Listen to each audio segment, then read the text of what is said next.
से हॉस्पिटल, क्योंकि मेरी तबीयत बहुत ज़्यादा ख़राब रहने लगी है।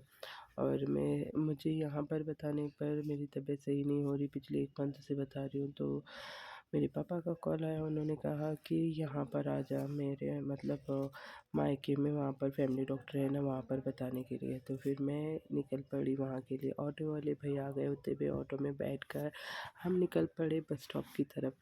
बस स्टॉप जा रहे थे, रास्ते में इतना ट्रैफिक लगा था ना, क्या ही बताएं। फिर उसके बाद हम पहुँचे बस स्टॉप। बस स्टॉप पर उतरे, फिर बस का वेट कर रहे थे।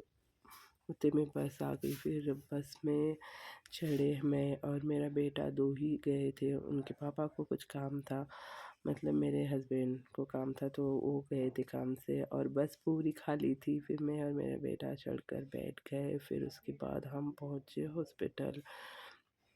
रास्ते में व्यू देखते हुए मेरे बेटे को बड़ा मज़ा आ रहा था। मैं बोली, बेटा मेरी तबीयत ज़रा ज़्यादा ही ख़राब लग रही है, मम्मी टेंशन मत लो, हम पहुँच रहे बोले। फिर उसके बाद पहुँचे, वहाँ पर हम उतर गए। उतरने के बाद सीधा पहुँचे हॉस्पिटल। हॉस्पिटल पहुंचकर बैठे और इंतज़ार कर रहे थे। डॉक्टर जल्दी आ नहीं रहे थे और मेरी तबीयत ज़्यादा ख़राब लग रही थी। फिर डॉक्टर आए, उसके बाद बताया, उन्होंने बोला कुछ ज़्यादा नहीं है, कमज़ोरी हो गई है। तो उतने में मेरे बेटे को भूख लग रही थी। फिर उसके बाद हमने बोला, पापा घर बुला रहे थे, मैं पापा के घर भी नहीं गई। देखो मेरे बेटे की हालत कितनी ख़राब हो गई है भूख लग के। मतलब मेरे हस्बैंड जल्दी आने के लिए बोल रहे थे, तो हॉस्पिटल बताकर हम सीधा यहाँ पर निकल आए अपने गांव के लिए। फिर उसके बाद हम गए होटल में, जाकर खाने का ऑर्डर दिया, और मेरे बेटे को भूख बर्दाश्त नहीं हो रही थी और मुझसे नहीं देखा जा रहा था कि वो भूख के मारे तिलमिला रहा है। फिर उसके लिए डोसा ऑर्डर किया, तो नहीं, मुझे नहीं खाना है बोला। तो फिर उसके लिए खाने का थाल ऑर्डर किया, और मेरे लिए मैंने ये डोसा मैंने खा लिया। फिर वहाँ से खाकर निकले अपने घर की तरफ।